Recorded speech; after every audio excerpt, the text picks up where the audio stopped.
Önök a Berlini Magyar TV első élő közvetítését láthatták a hipnózis reklámverseny díjátadó gálájáról.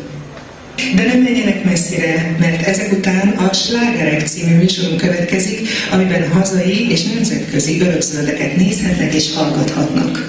DJ Pécsi tolmácsolásában.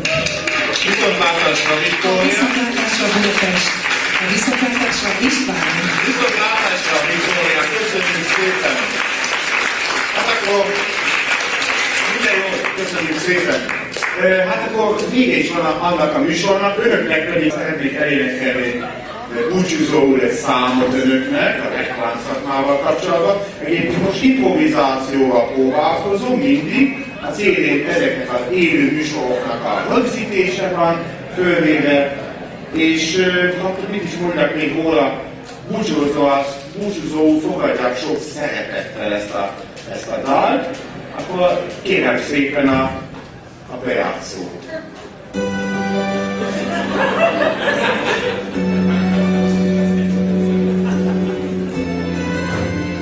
Hangosabban az előtt. A 40 évesen reklám szakmába vagy, ideje most már elgondolkodnod.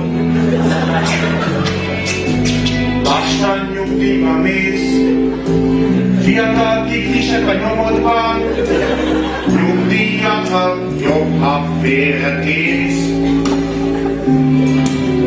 Vagy most alapíts egy ügynökséget, gyorsan, ami nem késő, és vegyek fel magadra a fiatalokat. De ha ezt most nem teszed gyorsan meg, kiesel a praxisból, és alacsony nyugdíjon érekész majd, amíg kilót van. Én szóltam, mondtam, jól vigyázz, hát elvégez hibát, ezt most figyelj. Nem szabad elrontanod most, legyél félre, hát harcolj, a fiatal kiklisek állhatnak. Köszönöm szépen a fél évet,